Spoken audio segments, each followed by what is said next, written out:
جتنے حضرات یہاں پر تشریف فرما ہیں، جتنی حاجتیں لے کر آئے ہیں مولا اپنی حاجتیں پوری فرمائے، جو پریشان حال ہیں مولا پریشانیاں دور فرمائے، جو مقروض ہیں ان کے قرض غیر سے ادا ہو جائے، جو بے روزگار ہیں مولا عزت والا روزگار عطا فرمائے، جو باروزگار ہیں مولا رزق میں برکت عطا فرمائے، جو حج و زیارات کے مشتاق ہیں مولا حج و زیارات نصیب فرمائے، جو بے اولاد ہیں مولا اولاد نینہ عطا فرمائے، جو با اولاد ہیں ان کی اولاد کو نیک اور صالح بننے کی توفیق عطا فرمائے، جو بیمار ہیں مولا شفا کاملہ وعافیت نصیب فرمائے، صحیح سجا شریک کے رزق میں مولا اضافہ فرمائے، رحیم ہر میدان میں کامیابی عطا فرمائے، زبان میں تاثیر عطا فرمائے۔ لاکھوں دعاؤں کی ایک ہی دعا وارث زمانہ کا ظہور جلد ہو جائے، مولا کے نام پر چاکر میں شمار ہوں، امام کی قربت نصیب ہو، دوری نصیب نہ ہو، خاتمہ بالخیر ہو، وقائد حقہ کے ساتھ اللہم کن ولیک الحجۃ الحسن صلواتک علیہ وعلی آبائہ فی ہذہ الساعۃ وفی کل ساعۃ من ساعات اللیل والنہار ولیہ وحافظ وقائد وناصر ودلیل وعینا حتی اس کے نبو رزق اللہ ومتعہ فیہ طویلا۔ اللہم صلی علی محمد وآل محمد وعجل فرجہم وسائر مخرجہم وعلمدوہم من الجن والانس من الاولین والآخرین یا کاشف الکرب یا وجہ حسین علیہ السلام اکشف کربی وکرب المؤمنین بحق حسین علیہ السلام۔ ایسی صلوات پڑھیں گے تمام دعائیں مستجاب۔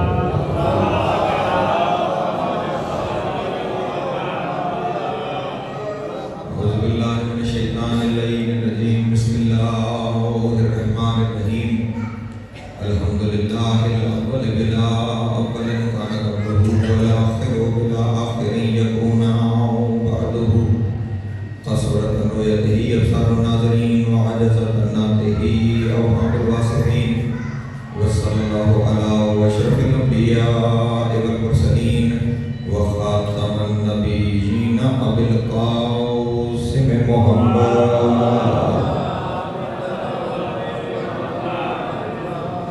وآلہ الطیبین الطاہرین المعصومین الشرفاء الذین اذهب اللہ عنہم الرجس وطہرہم تطہیرا۔